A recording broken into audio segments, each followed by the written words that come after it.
रोको भनेको जान्न रे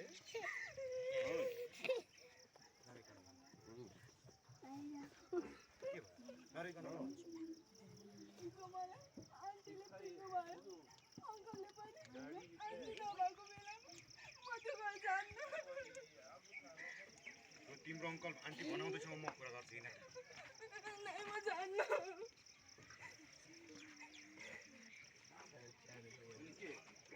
बाबालाई फोन गरेर गाउँ जान्छौ त बाले गाउँ आउनु पर्दैन गाउँ आएर के गर्छस् भन्नुभएको छ खालि पैसा बढाइदै मात्र भन्नुहुन्छ बालाई मेरो भन्दा बढी माया पैसाको छ अनि के गर्ने विचार गरे म तिमीसँगै जान्छु होइन भने म मर्दिन्छु मसँगै जान्छु कहाँ फेरि यो मर्ने कुरा चाहिँ कहाँबाट आयो फेरि अनि म के गरौँ त बाला मेरो भन्दा बढी माया पैसाको छ काममा पनि कति पिठो खाएर बस्ने त्यो घरको अङ्कल नराम्रो मान्छे हो तिमी त मेरो कुरा बुझ्छौ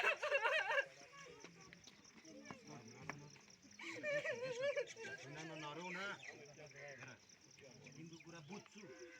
तर हाम्रो बिहे गर्ने उमेर भएको छैन यस्तो हालतमा म तिमीलाई कहाँ लगेर राख्नु भन त न कुनै गतिको जागिर छ न करियरमा सेटल छु तिमी त गाउँबाट पढेर डक्टर बन्छु भनेर सहर आएनौ त्यो सपना नि अनि मेरो एउटा गलत कदमले नि रूपा पुरै त्यो सपना खरानी बन्छ खरानी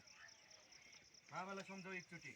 बरु मान्नु भएन भने म तिम्रो गाउँ जाउँला तिम्रो बाबाको खुट्टा ढोकिदिन्छु बरु मनाउला बिहे मेरो बिहे गर्दा नि हुन्छ नि है म तिमीसँगै जान्छु तिमीले जहाँ लग्यो म त्यही जान्छु तिमीले जे खायो म त्यही खान्छु होइन भने बरु मर भन्दा म मर्दिन्छु हरेक कुरामा मर्दिन्छु नभन न मरेर चाहिँ समस्याको समाधान हुन्छ भने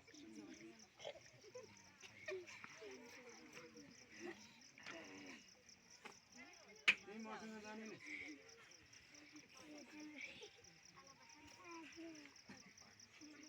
जाने भनेर आएको मलाई चाहिँ सजिलै छ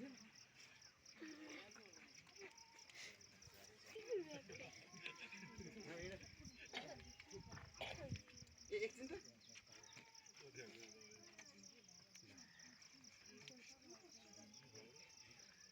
फुल ल्याउँछु भनेको थिएँ बिर्सेछु पो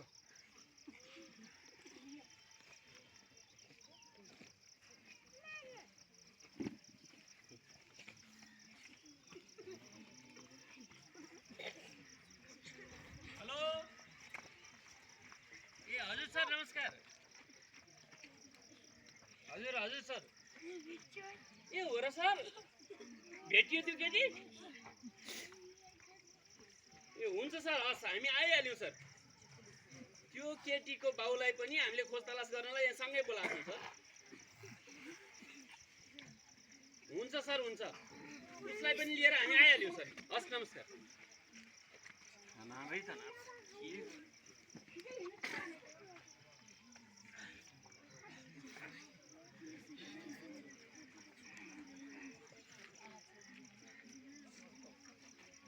टाढो बस्नुहोस्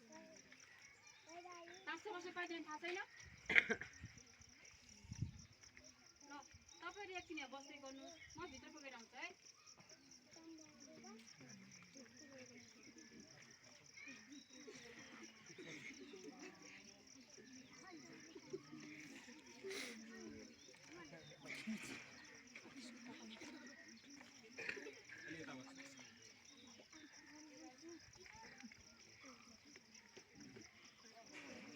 अनि तिमीहरूको चिन्जान कसरी भयो रे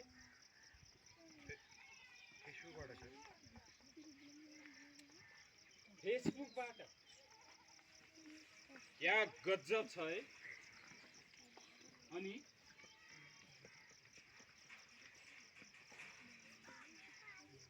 उसको नाम के हो घर कहाँ हो कति पढेको छ उसको बारेमा केही थाहा छ थाहा छैन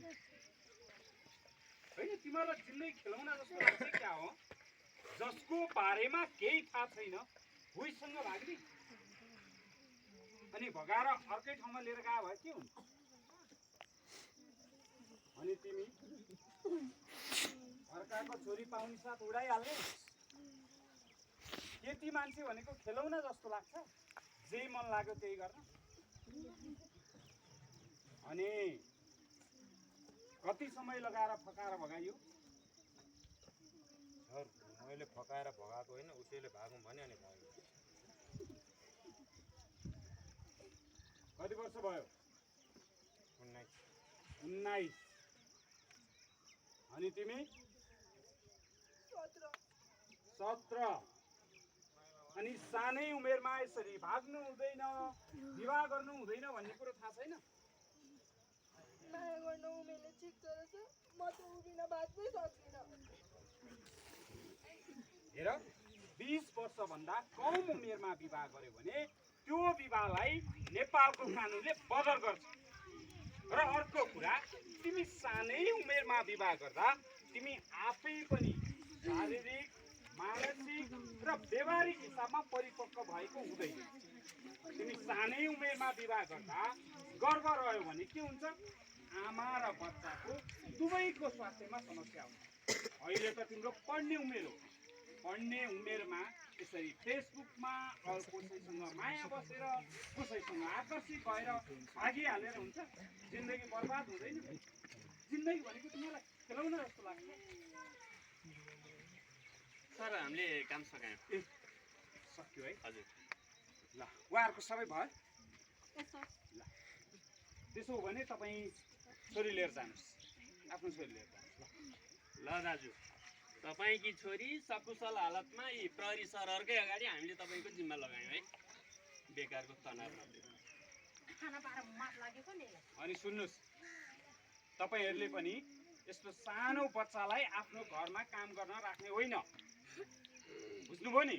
गल्ती भयो बाल श्रम शोषण हुन्छ त्यो यदि बाल श्रम शोषण गरेको थाहा पाइयो भने तपाईँहरूलाई पनि नेपालको कानुन अनुसार दण्ड सजाय भोग्नुपर्छ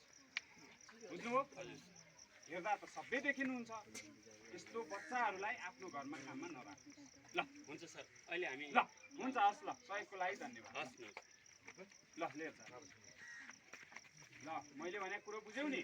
राम्रोसँग पढ्ने सानै उमेरमा विवाह गर्ने होइन बुझ्यौ ल अनि तपाईँले आफ्नो बच्चा आफैसँग राख्ने हो अरू कहाँ काम गर्न पठाउनुहुन्छ बुझ्नुभयो नि आफ्नो बच्चालाई माया गर्ने असल संस्कार दिने उमेर पुगेपछि बिहे गरिदिने ल लिएर जानु यस्तो गतिविधि नदोहोऱ्याउनु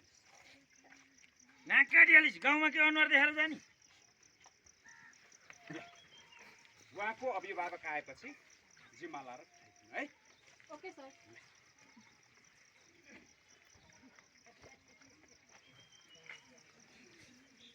के भयो भक्तन हतार भइसक्यो